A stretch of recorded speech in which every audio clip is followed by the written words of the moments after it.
এটাই স্বাভাবিক না?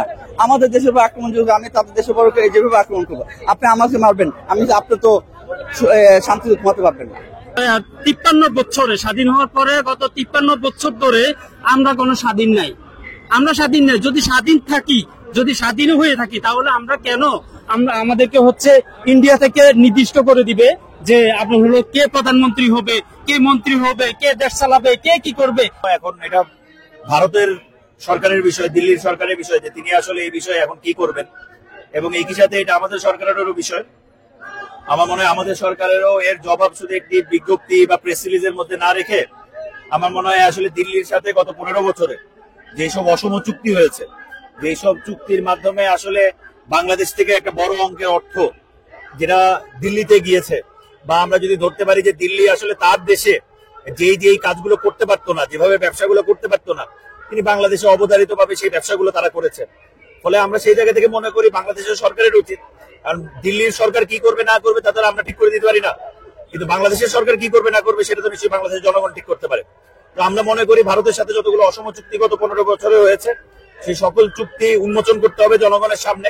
জনগণের দেখতে হবে যে সেই চুক্তিগুলোতে আসলে কি ছিল, বাংলাদেশকে কিভাবে সেই চুক্তিগুলোতে ঠকানো হয়েছে, এবং এর মধ্যে যেগুলো অসম থাকবে, যেগুলো পরিবেশ বিরোধী থাকবে, সেই চুক্তিগুলো বাতিল করতে হবে।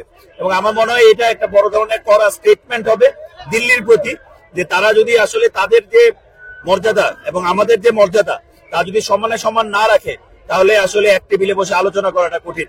ফলে দিল্লিরও এটা বুঝতে হবে যে আমরা আসলে এটা শেখ হাসিনার সরকার না, বা অন্যান্য রাজনৈতিক দলের কথা আমরা বলতে পারবো না, কিন্তু বাংলাদেশের জনগণের এখন একটা আকাঙ্ক্ষা আছে যে সে আসলে এইভাবে যে আঞ্চলিক যে প্রভাব, সেই প্রভাবের বাইরে এসে একজন বাংলাদেশী হিসাবে, বাংলাদেশের নাগরিক হিসাবে তিনি একটি ডিগনিটি, তার মর্যাদা, সেই মর্যাদা নিয়ে তিনি জীবন যাপন করবেন।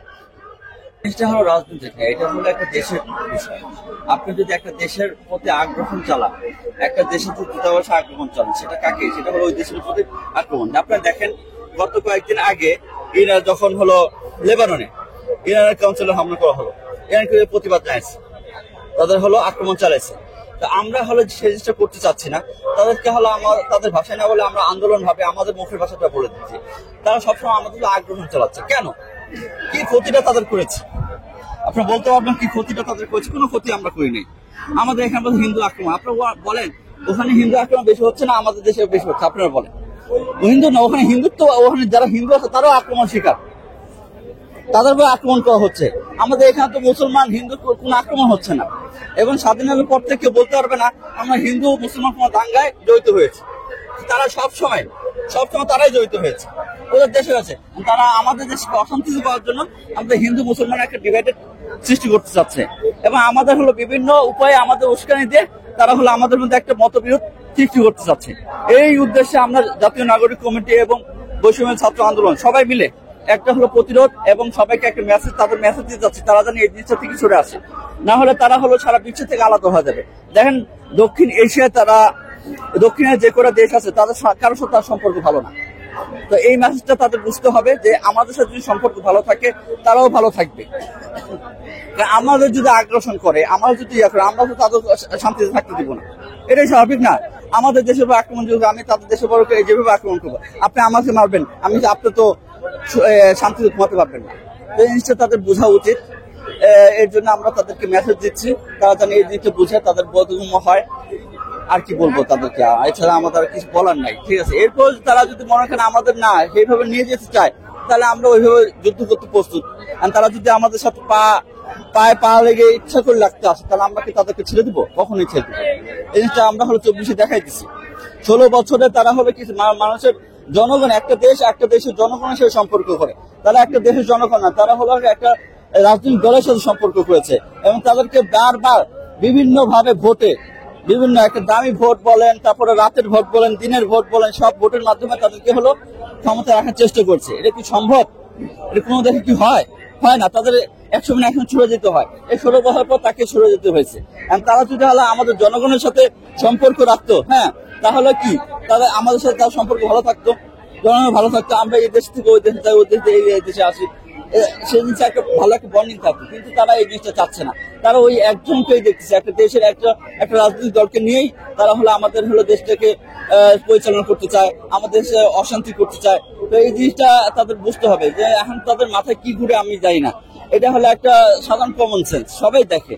তো এই জিনিসটা তারা কিভাবে বুঝে আমিও বুঝি না। এতে ব্যাখ্যা কি করবেন, কোন ভাষায় ব্যাখ্যা করবেন, ব্যাখ্যা করার নাই। তো এখন তাদেরকে বুঝতে দেন, যদি তারা না বুঝে তাহলে আমরা আমাদের রাস্তা বেছে নিব।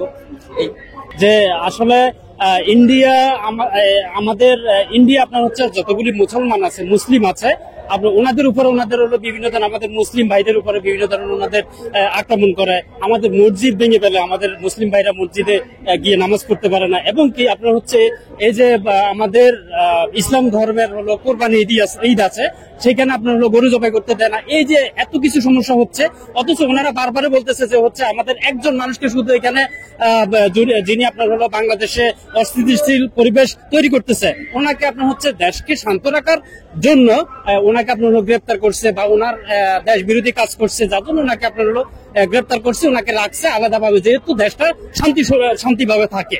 কিন্তু এইটাকে কেন্দ্র করে ইন্ডিয়া থেকে বলতেছে যে হলো আমার একজন মানুষকে কেন আপনার হলো করলো, আপনার জেলে নিয়ে গেল, বা কেন অ্যারেস্ট করলো, কেন ওনারা তখন কেই দেখে নাই? যখন আপনার হলো হাসিনা সরকার ছিল, তখন আমাদের যে ইসলাম ধর্মের যতগুলো হুজুর ছিল, হুজুরদেরকে শুধু ধরে রাখা না, ওনাদেরকে আপনার হচ্ছে ফাঁসি পর্যন্ত দিয়েছিল। কেন আপনি তখন তো কোনো কথা বলেন না ওনারা? কেন ওরা কি আপনার হচ্ছে মানুষ না? ওরা মানুষ ছিল না? ওরা তো তখন মানুষ ছিল, আমাদের বাংলাদেশে মানুষ ছিল, বাংলাদেশের মানুষও তো কোনো কথা বলতে পারে নাই, এখন বলতেছে। এখন স্বাধীনতা পাইছি আমরা, বাক স্বাধীনতা পাই নাই, আমরা কোনো কথা বলতে পারি নাই। কেন? আমাদের হলো গলা চিপে ধরছিল, আমাদের পুলিশ আমাদের হচ্ছে মুখে ধরছিল। আমরা এখন জনগণ আপনার হচ্ছে সবাই বাক স্বাধীনতা পেয়েছে, এখন সবাই যে যার মতো করে আপনার হচ্ছে মন্তব্য করতেছে, কেউ কাউকে ভয় পাচ্ছে না, কেউ কাউকে কারো ক্ষতি করতেছে না। এখন এই বিষয়গুলি হচ্ছে, এখন আপনার প্রশ্নটা ছিল ইন্ডিয়া আমাদের হচ্ছে এই ধরনের হলো আক্রমণ করতেছে, আমরা কি করব, আপনার এই প্রশ্নটা ছিল। আসলে ইন্ডিয়াকে আমরা তেমন কিছু করতে চাই না, আমরা এখানে যেটা আসছে সবাই আপনার হলো প্রতিবাদ করতেছে। ভাই আপনাদেরকেও আমাদের দরকার আছে, আমাদেরও আপনাদেরকে দরকার আছে। ইন্ডিয়ার ভিতরেই আমরা বাংলাদেশ, কিন্তু আমাদের যতগুলি ব্যবসায়িক লেনদেন, যত ধরনের হলো কাজ হয়, ইন্ডিয়া থেকে অনেক কিছু আমদানি করে অনেক কিছু নিয়ে আসি আমরা, অনেক টাকা আমাদের বাংলাদেশ থেকে ইন্ডিয়া যায়। এখন আমরা যদি বাংলাদেশ থেকে ওনাদের সাথে চিহ্ন করি, তাহলে ওনারা আপনার ক্ষতির সম্মুখীন হবে, আর আমরাও ক্ষতির সম্মুখীন হব। কেন ওনারা আপনার হচ্ছে দেশীয় ভাবে আমাদের একটা মানুষের জন্য ওনারা কেন আপনার হচ্ছে পুরা জাতিগত ভাবে আপনার হচ্ছে এটা শত্রুতা সৃষ্টি করতেছে? কেন? আমি তো এটা কিছুই বুঝি না। ওনারা আপনার হচ্ছে